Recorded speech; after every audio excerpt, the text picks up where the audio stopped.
안녕하십니까. 4월 22일 금요일 말씀 묵상 함께 시작하겠습니다. 오늘도 눈에 보이지 아니하시지만 여전히 내 곁에 계시고 나를 지켜주시고 보호하시는 주님의 은혜를 만끽하시는 그런 하루가 되시기를 기도합니다. 오늘 본문은 시편 142편입니다. 어떻게 보면 길지 않은 짤막한 본문입니다만은 이것을 통해서 정말 하나님께서 나를 지켜주시고 보호하시고 나를 홀로 내버려 두시지 않는다는 것을 확인할 수 있을 것 같습니다. 그럼 오늘 본문을 보시고 계속해서 묵상 이어나가도록 하겠습니다. 다윗이 굴에 있을 때에 지은 마스길, 곧 기도. 내가 소리내어 여호와께 부르짖으며 소리내어 여호와께 간구하는도다. 내가 내 원통함을 그의 앞에 토로하며 내 우환을 그의 앞에 진술하는도다. 내 영이 내 속에서 상할 때에도 주께서 내 길을 아셨나이다. 내가 가는 길에 그들이 나를 잡으려고 울무를 숨겼나이다. 오른쪽을 살펴보소서. 나를 아는 이도 없고 나의 피난처도 없고 내 영혼을 돌보는 이도 없나이다. 여호와여, 내가 주께 부르짖어 말하기를 주는 나의 피난처시요 살아있는 사람들의 땅에서 나의 분길이시라 하였나이다. 나의 부르짖음을 들으소서. 나는 심히 비천하니이다. 나를 핍박하는 자들에게서 나를 건지소서. 그들은 나보다 강하니이다. 내 영혼을 옥에서 이끌어내사 주의 이름을 감사하게 하소서. 주께서 나에게 갚아주시리니 의인들이 나를 두루리이다.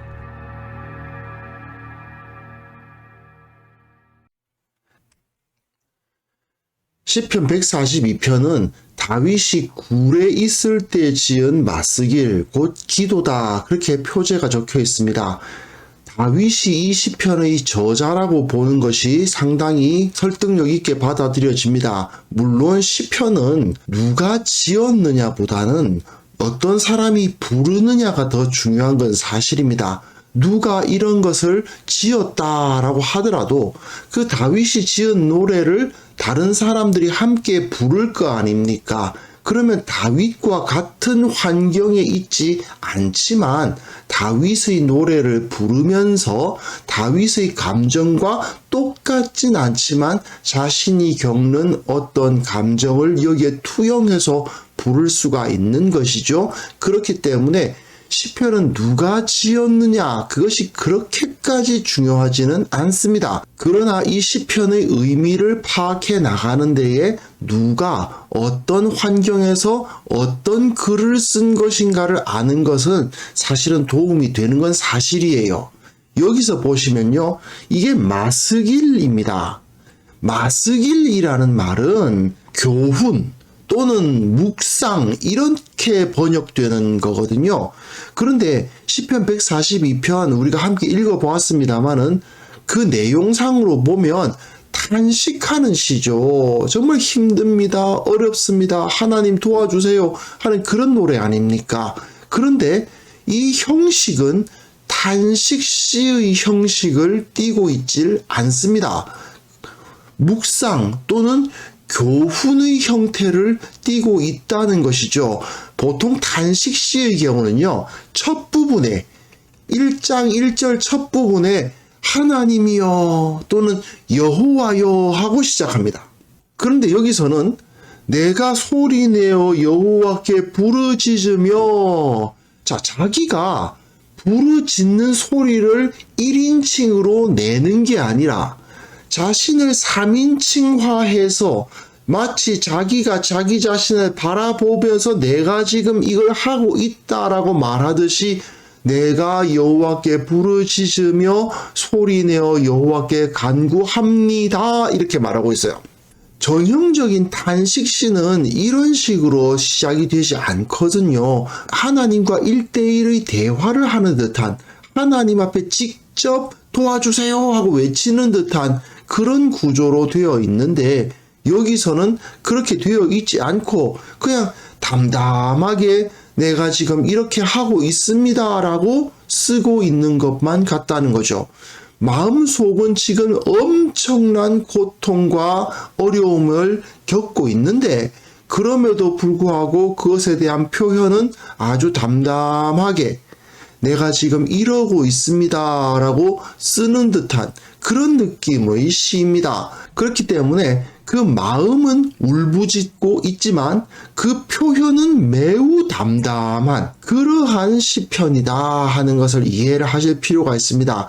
지금 다윗은 굴에 있을 때에 라고 되어 있죠. 그러므로 이것을 노래하는 사람들은 이 노래가 혼자 버려진 것과 같은 상황, 아무도 나를 도와주지 않는 것 같은 상황, 또는 지금까지는 왕궁에서 호의호식하며 살고 있었는데 갑자기 쫓겨나서 모든 것을 잃어버리고 그야말로 바닥에서 다시 시작해야 되는 상황, 그런 상황에 있는 사람이 노래를 부르는 것이다 라고 생각하면서 이 시편을 묵상하면 이것을 이해하기가 좋을 것 같습니다.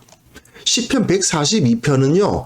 여호와께 부르짖는다 라는 표현으로 시작되는 두 개의 연으로 이루어져 있다고 보시면 되겠습니다. 1절에 내가 소리내어 여호와께 부르짖으며 라고 되어 있죠. 그리고 5절을 보시면 여호와여 내가 주께 부르짖어 말하기를 이렇게 되어 있지 않습니까? 이런 것을 보아도 비슷한 표현으로 시작되는 두 개의 연인데 1절부터 4절, 5절부터 7절 이렇게 나뉘어 있다고 보시면 되는데요. 이 내용 자체를 보시면 탄식시의 형태가 아님에도 불구하고 그야말로 처절한 고통을 표현하고 있는 거죠. 부르짖는다, 간구한다, 토로한다, 진술한다 이런 표현들이 다 다른 단어가 사용되고 있는데요. 이게 모두 다 하나님 앞에 이 사람이 얼마나 간절히 기도하고 있는가를 잘 보여줍니다. 그 기도의 자리를 떠나지 못하고 하나님께 간구하는 그런 모습을 보여주고 있어요.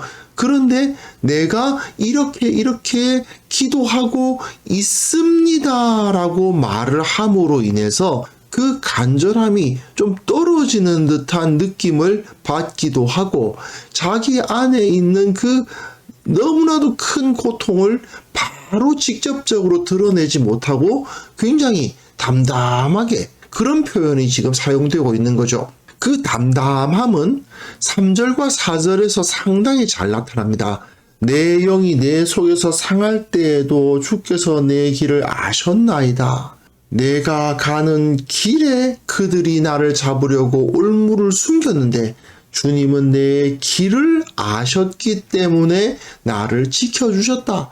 나와 함께 하셨다라고 노래를 하는 거죠. 그런데 주위의 상황은 오른쪽을 살펴보소서 나를 아는 이가 없습니다. 내 적은 주로 왼쪽에 있고 나의 친구는 오른쪽에 있다고 생각하시면 돼요. 그런데 오른쪽에 나를 아는 이도 없고 나의 피난처도 없고 내 영혼을 돌보는 이도 없나이다. 내 편이 되어주는 자가 없다는 것이죠. 오직 한 분, 하나님 외에는 자기 편이 없습니다.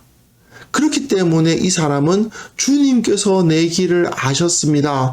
저들은 내 길에 올무를 놓지만 주님은 나를 붙들고 계시지 않습니까? 다윗이 사울을 피해서 도망 나왔을 때 그 이전에는 왕의 사위라, 그 나라의 최고의 장수라, 그야말로 이스라엘 중에 누구도 다윗을 모르는 사람이 없는 그런 최고의 지위에 있었던 사람이 모든 인간관계, 모든 지위 다 잃어버리고 그야말로 바닥에서 먹을 게 없어가지고 성소로 도망가서 오래된 그 진설병이라도 좀 주세요 해가지고 그거를 먹는 그러한 최악의 상황까지 빠졌던 것을 우리는 기억할 수 있습니다. 이 굴에 있을 때 아닙니까? 결국 사울의 눈을 피해서 도망했을 때거든요. 그런 상황에 빠져 있는데 그런데 이 사람에게는 유일한 소망이 있는 거죠. 그게 누구입니까? 하나님. 이 사람은 하나님만이 자기 길을 알고 계셨다. 하나님은 그래도 내 편이 되어 주신다라고 고백하고 있습니다. 그리고 2연을 보시면 또 비슷하게 시작하죠. 여호와여 내가 주께 부르짖어 말하기를 주는 나의 피난처시요 살아있는 사람들이 땅에서 나의 분깃이시라 이렇게 표현하죠. 주는 나의 피난처시다. 피난처 여기 있지 않습니까? 나의 피난처가 없다라고 4절에서 노래했는데 주님은 나의 피난처가 되어 주신다라고 이야기를 하죠. 그리고 살아있는 사람들의 땅에서 살아있는 사람들의 땅 이승을 말하는 겁니다. 죽고 나서 가는 저 세상 말고 이 세상에서는 하나님이 나의 분깃이시다라고 고백하고 있습니다. 여기에 참 어떻게 보면 비참한 겁니다. 이 세상에서는 나의 분깃이 없는 거예요. 레위인들처럼. 자기가 가지고 있는 게 아무것도 없으니까 이 살아있는 사람들의 땅에서 이 이생에서는 나의 분깃이 누구시라고요? 눈에 보이지 아니하시는 하나님. 그 하나님만 나의 피난처시고 나의 분깃이시다. 이렇게 고백을 하고 있는 것입니다. 하지만 또한 이것이 역설적으로 하나님이 나의 피난처가 되시고 나의 분깃이 되어 주시기 때문에 나는 소망이 있는 거죠. 아무것도 없는 존재인데 눈에 보이지 아니하시는 하나님 외에는 내가 붙들 수 있는 존재가 아무것도 없는데, 예, 이 상황이잖아요. 나는 심히 비천하나이다. 아무것도 없습니다. 나를 핍박하는 자들이 있는데 그들은 나보다 강합니다. 나는 그들을 이길 수가 없습니다. 라고 고백을 하죠. 그러니 자신은 비천하고 아무것도 없고 힘이 없고 저들을 만나면 나는 죽을 수밖에 없는 그런 상황이지 않겠습니까? 쫓겨난 존재예요. 그 성 안에 머무르지 못하고 자기 집에 머무르지 못하고 굴에 가서 그야말로 모든 것을 다 잃어버리고 홀로 던져진 존재가 되어버린 거죠. 그런 상황에서 이 사람은 여호와여 내가 부르짖어 말하고 있습니다. 그렇게 또한 담담하게 표현하고 있어요. 여기서 우리말 성경에서는 여호와여 하고 처음 시작이 되다 보니까 5절부터는 탄식시의 특성이 나타나고 있는 것이 아닌가라고 오해할 수 있는데 원문을 살펴보면 그렇지 않습니다. 부르짖는다는 말이 맨 먼저 나오는 거예요. 즉 끝까지 이 시인은 아주 담담하게 저는 이렇게 힘듭니다. 저 너무 비천해요. 제 기도 좀 들어주세요. 저 나보다 강한 핍박자들에게서 나를 건져주셔야 합니다. 이렇게 막 간절한 목소리로 하는 거라기보다는 아주 담담하게 하나님 앞에 자기의 이야기를 하고 있는 듯한 그러한 느낌의 시인 거죠. 그러면서 내 영혼을 옥에서 이끌어내 주십시오. 내 영혼이 지금 옥에서 갇혀 있다. 언제 죽을지 모르는 자의 모습을 그리고 있는 것이라고 보면 좋을 것 같습니다. 하지만 하나님께 그 영혼을 이끌어내어 주셔서 주의 이름을 감사하게 하소서. 주님께서 나에게 갚아주실 것입니다. 뭘 갚아주십니까? 지금까지 내가 겪었던 그 모든 고통을 갚아주실 것이다.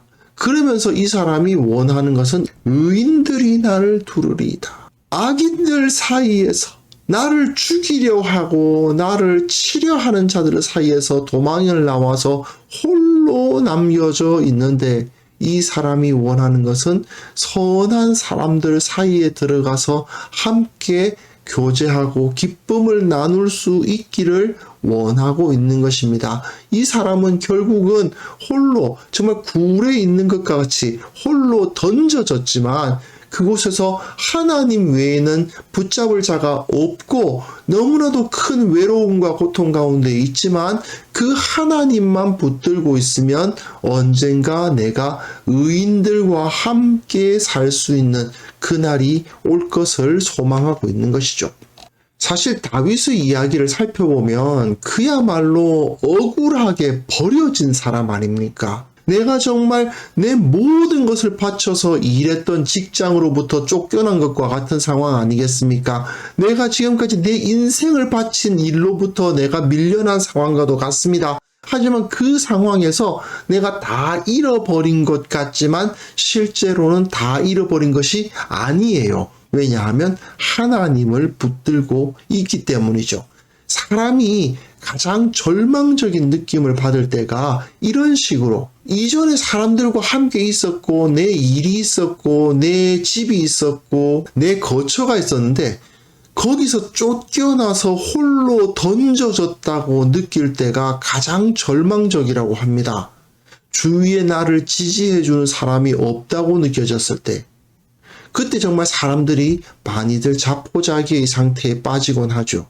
하지만 우리는 혹시 그런 억울한 상황에 처한다 하더라도 우리는 두려워하지 않을 수 있습니다. 왜 그렇습니까? 우리가 섬기는 하나님이 바로 다윗의 하나님이시거든요. 다윗이 그 모든 걸 다 잃어버렸죠. 괜히 그 여자들이 노래 불러가지고 그런 거 아니에요. 사울이 죽인 자는 천천히요, 다윗이 죽인 자는 만만이라. 이것은 다윗이 사울보다 더 많이 죽였다는 노래가 아니었어요. 그냥 천천만만은 많이 죽였다 이 말이에요. 우리에게는 사울이라는 영웅도 있고 다윗이라는 영웅도 있고 이들이 적군을 완전히 다 멸절시키고 우리에게 승리를 주었다라고 노래를 했을 뿐인데 이 사울이라는 자가 그 노래를 이상하게 듣고는 갑자기 정말 억울하게 다윗이 쫓겨나고 죽임을 당할 위험에 처해버리지 않았습니까? 사실 우리가 살아갈 때 이런 일을 당하면 정말 억울하거든요. 하지만 여기서 시인 다윗은 내가 이 땅에서 오직 나의 분깃은 하나님 한 분밖에 안 계시다 하더라도 내가 하나님 붙들고 있으면 하나님 온전히 의뢰하고 있으면 하나님의 가르치심에서 떠나지 않으면 주님께 감사하고 주님을 높이면 주님께서 갚아주신다. 나 이 억울한 고생에 대한 대가를 받을 수 있게 해주신다. 그래서 결국은 내 주위에 의인들이 가득해서 내가 그들과 함께 하나님의 영광을, 하나님의 기쁨을 누릴 수 있게 될 것이다. 이렇게 노래하고 있는 것입니다. 우리 각자의 상황이 어떠하든지 간에 이 노래를 우리가 함께 묵상하면서 내가 이후에 어떤 어려움을 당하게 되든지 간에 어쩌면 지금 내가 그런 고통 가운데 있다 하더라도 하나님을 붙들면 반드시 이에 대한 대가를 주실 것이다. 반드시 이를 통해서 내가 하나님의 영광에 참여할 수 있도록 해 주실 것이다. 이 믿음을 우리가 회복해야 되겠습니다. 그래서 함께 기도하실 때에 힘들고 어려울 때마다 하나님은 나를 이기게 하시고 결국은 하나님의 영광 가운데 그 하나님을 기뻐하는 자들 사이에서 함께 즐거워하고 기뻐하는 날을 우리에게 회복시켜 주실 것이다. 이 믿음을 회복하게 하옵소서. 함께 기도하는 시간 갖겠습니다.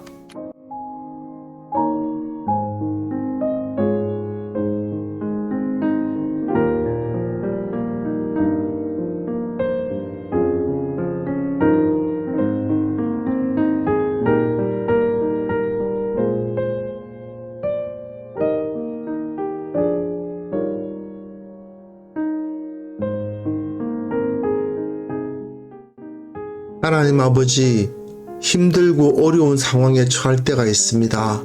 그러나 그때마다 주님으로부터 도우심을 체험하게 하여 주옵소서. 결국은 이겨내게 하시고 결국은 승리하게 하시고 결국은 그 영광 가운데로 인도하시는 하나님의 은혜를 간증할 수 있도록 도와주시옵소서. 아버지, 참으로 우리가 의인들의 공동체가 되기를 원합니다.